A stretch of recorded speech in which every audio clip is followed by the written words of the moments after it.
This is the IELTS Listening Test. You will hear a number of different recordings, and you will have to answer questions on what you hear. There will be time for you to read the instructions and questions, and you will have a chance to check your work. All the recordings will be played once only. The test is in 4 parts. At the end of the test, you will be given 10 minutes to transfer your answers to the answer sheet. Now turn to Part 1.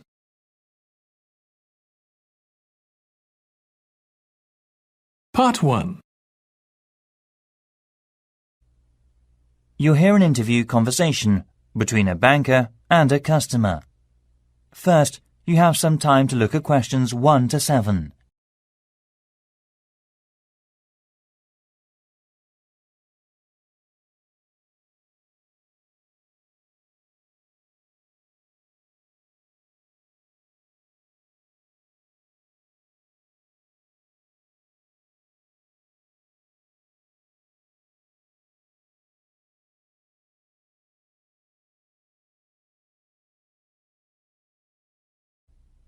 Listen carefully and answer the questions 1 to 7.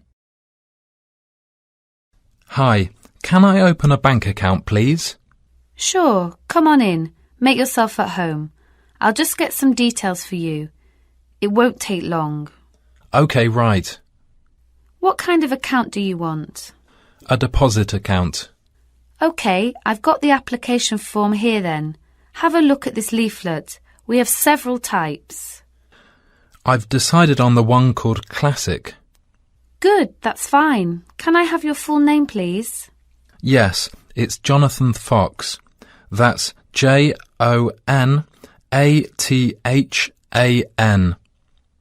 Oh, right. Thank you.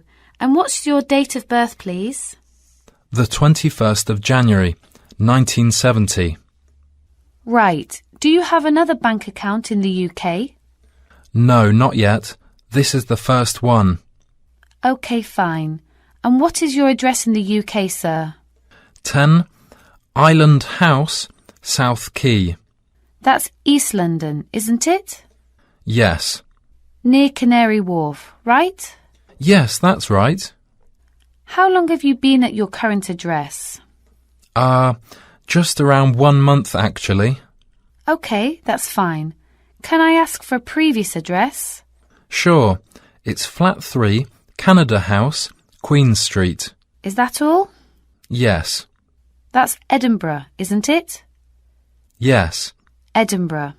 OK, thank you. Do you have a daytime telephone or mobile phone number?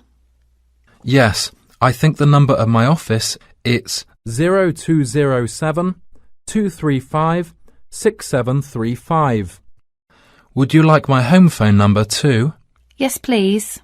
It's 0204 675 1222. Lovely. Before you hear the rest of the conversation, you have some time to look at the questions 8 to 10.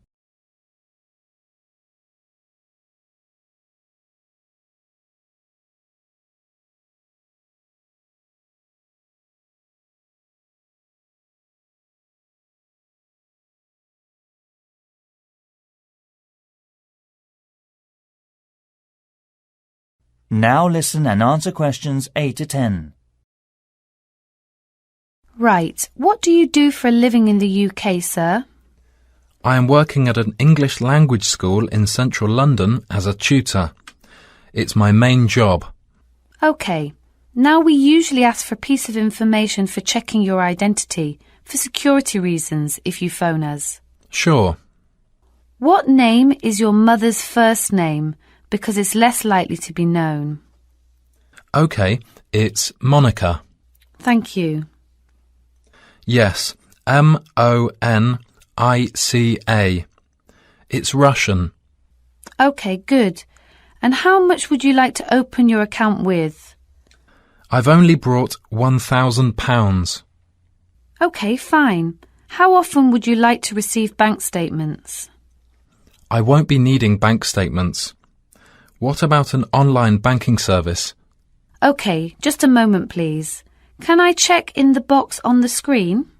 Sure. I was also wondering about a mortgage service. Sure. Can you just wait a moment? I'll introduce you to a mortgage marketing manager. Thank you.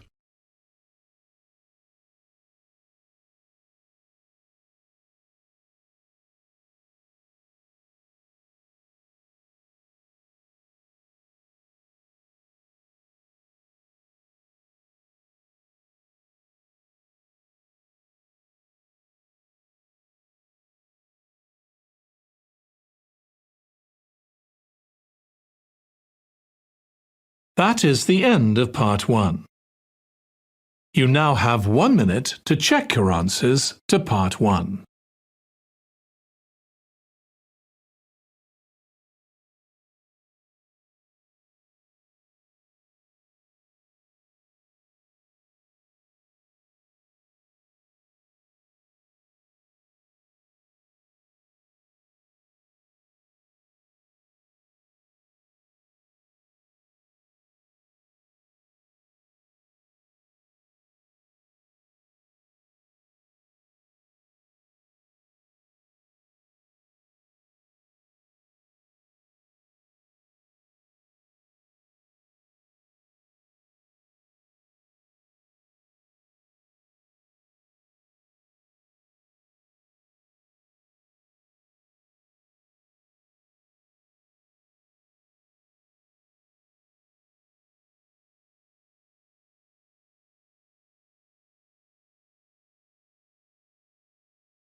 Part 2. You'll hear a tourism program, The Elizabeth House. First, you have some time to look at questions 11 to 14.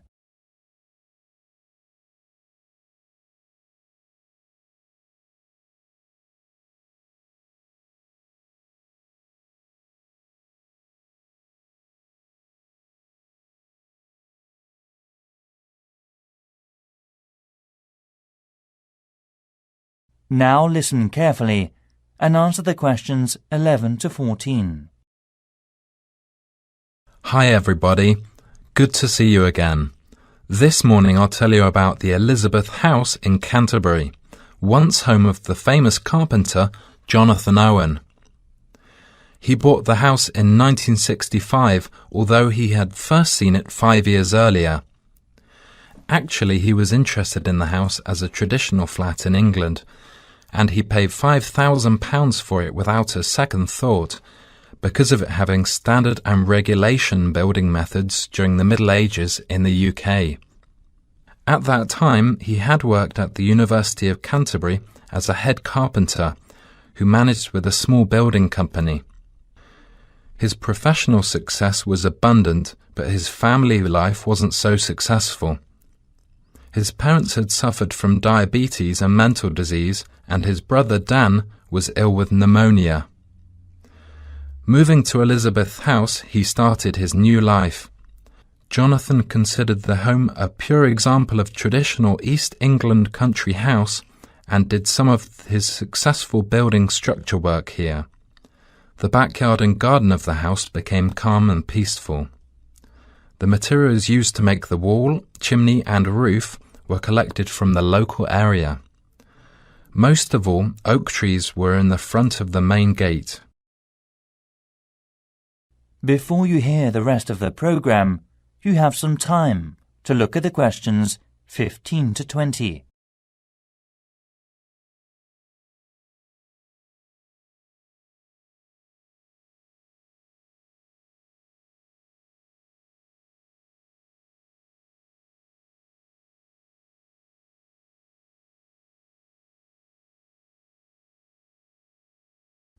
Now listen and answer questions 15 to 20. As you go up the path, there's the rose garden on your right, and you will find to your left an area which has interesting types of sunflower as well as some lovely carnation. It is known as the sun rainbow and was designed by his brother Dan, who had studied gardening arts in Paris. The next destination is the Japanese footbridge, with exotic Asian mountain plants and fruit growing on it. Follow the path round to the second corner, and on your left you will see the entrance to the pear tree with its 200-year-old branches go through the path until you've reached the front of the house. Now I'll give you a couple of hours to wander around this lovely building. Your tour guide will introduce and explain about its history and viewpoints to you. If you need to buy any of Jonathan's handbooks or other souvenirs, you can enter the house where you'll find the shop, which is located between the path and the water mill. I expect by this time you may also be in need of a rest and some refreshments from the snack bar. If you have a break, there is a lovely walk down towards the River Cotton. This is the best view for visitors. You can cross the field which spreads along the path close to the windmill. In autumn, this area will open a small event or festival which is definitely worth a visit. It is familiar a good place for growing strawberries. Every season, most of the residents are ready to make local produce. Also, the local council helps to improve the grape festival by promoting and marketing it through online and offline methods. Last year, around 100 tons of grapes were harvested and sold at the city mall. We'll now have a good chance to see an orchard behind the house.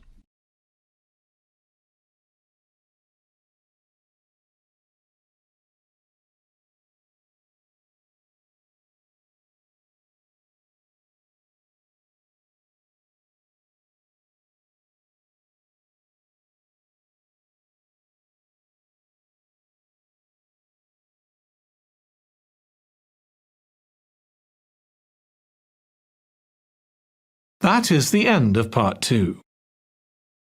You now have 30 seconds to check your answers to part 2.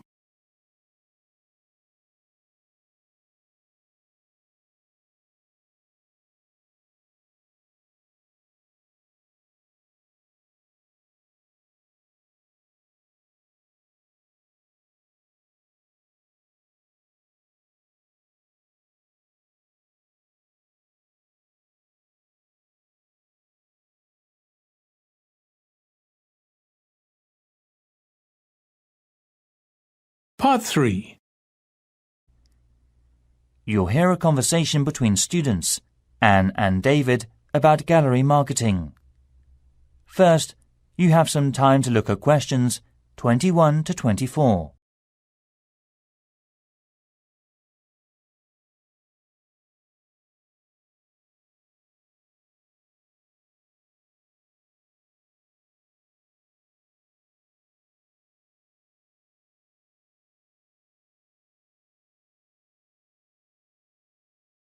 Now listen carefully and answer the questions 21 to 24.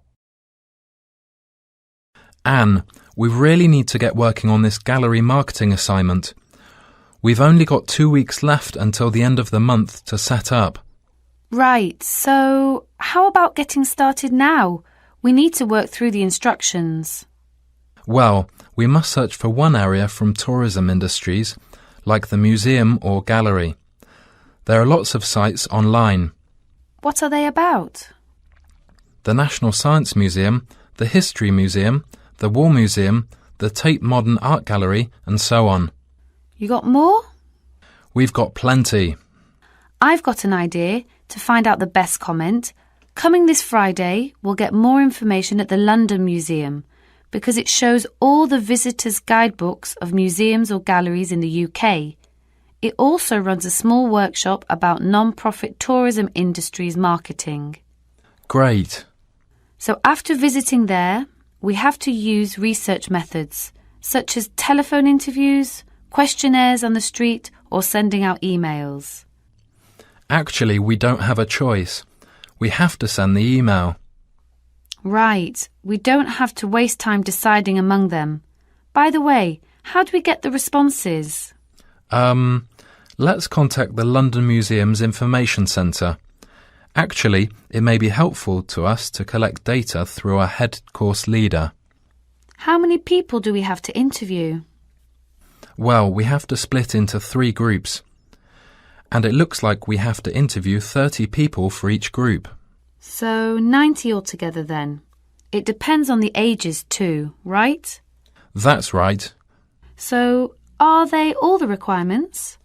Yes, looks like it. Firstly, which part are we going to choose? My preference would be a modern art gallery, since that's where I spend most of the time. I think you've got something wrong. I don't think there are abundant differences in the exhibitions there. I mean, you get young and old, man and woman, amateur and professional, all going to the galleries. Right, so let's make it a ceramic exhibition then. So basically, what 2 groups will we compare and contrast for that? Male and female? Absolutely. Also, most of my respondents like the same ceramics as me. Also, I think different age groups could be changed to highlight differences. Before you hear the rest of the conversation, you have some time to look at the questions 25 to 30.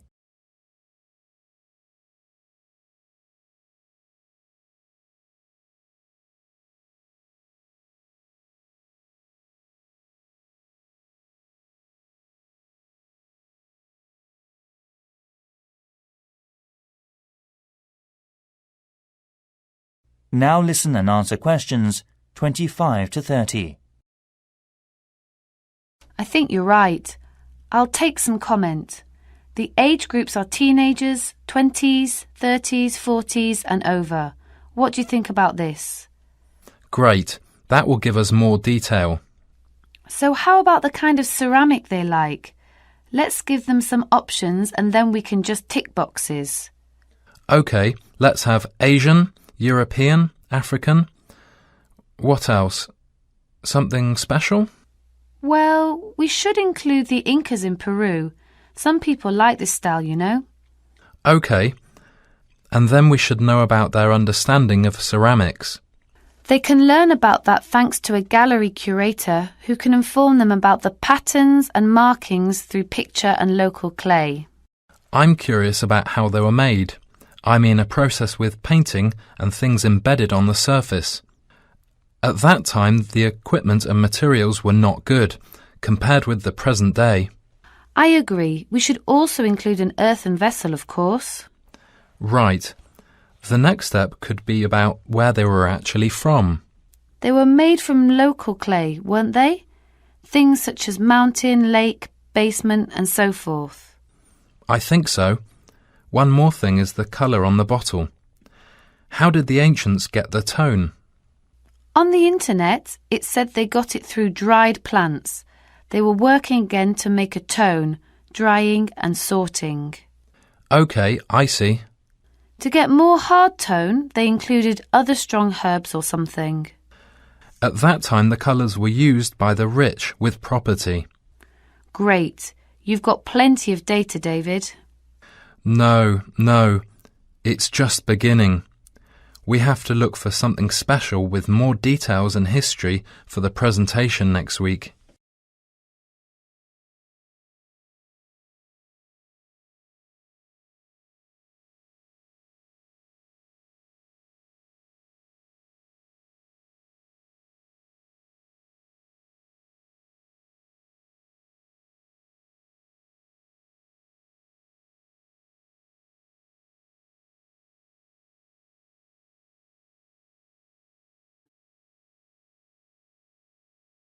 That is the end of part 3.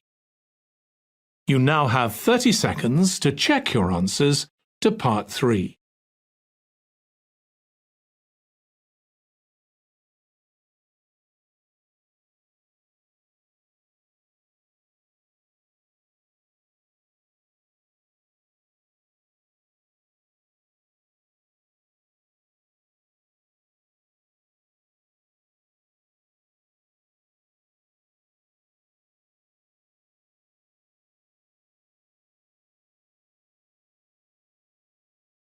Part 4.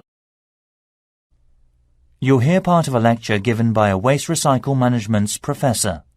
First, You have some time to look at questions 31 to 40.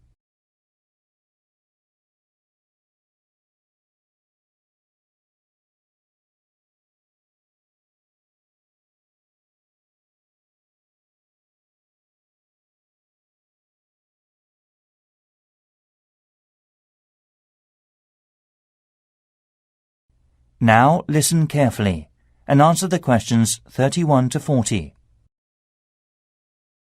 Hi everyone. This morning I'm going to talk to you about flea markets in England. At first we were surprised to learn that only 15% of people here in England make an effort to collect waste. That is lower than other European countries. Also, it might be falling within a couple of years' time unless the government makes a severe regulation for industries and local residences. The UK government's target means that by 2012 we must decrease our waste emissions by 45% compared with 2000. Local councils can offer support to meet that target by taking part in the National Green Campaign and investing in local flea markets. Most of all, these markets reduce waste emissions from landfill sites. A flea market, or swap meet, is a type of bazaar where very cheap or second-hand goods are sold or bartered for. It may be indoors, like in a warehouse or school gymnasium, or it may be outdoors, like in a field or under a tent. The flea market vendors display the goods used on the table for selling, such as a few unwanted household items to operate commerce, including a variety of used living products. Many flea markets in European countries have food vendors who sell snacks and drinks to the visitors, and may be part of a small event such as carnivals or concerts. As part of our research, our team carried out a questionnaire with people in the local area. The results said we need to open more second-hand shops. However, one problem is that there is a lack of information and marketing. To solve the problems, local councils should invest and support in flea markets by doing things like creating parking space, organising security, public promotions using the internet and other resources. We were also surprised to discover how waste such as furniture, computers, kitchen tools, and other such things are reused. And wooden furniture or electronic products are easy to recycle because they can be reused over and over again without becoming weaker. Around 3 million electronic goods are thrown away per year. Also, around 500,000 pieces of furniture are also disposed of. Only 1/5 is collected and fortunately recycled through many local flea markets. In 2009, there were around 3,000 flea markets in England. The number is increasing steadily so far. Surprisingly, by collecting under 15% of old books, lots of paper is imported, so more paper can be recycled in the UK. Europe recycles 50% of its paper, and Germany recycles 80% of its paper. When recycling launched, there were quality problems, so it was so hard to reuse paper in office sheets. However, these problems have now been solved, and Union of the Flea Markets based in East London produces high-quality recycled paper. Another union, Loving Paper, currently sells the paper that has been through a sorting process to farmers or gardeners as fertilizer. So, to sum up, there seems to be a number of activities that enable people to reuse waste, but the substantial problem is encouraging people to think twice about taking their waste to a flea market instead of throwing it away. I think the recycling program will make us save materials and protect the environment in future. And next, I'll show the plan for promoting it.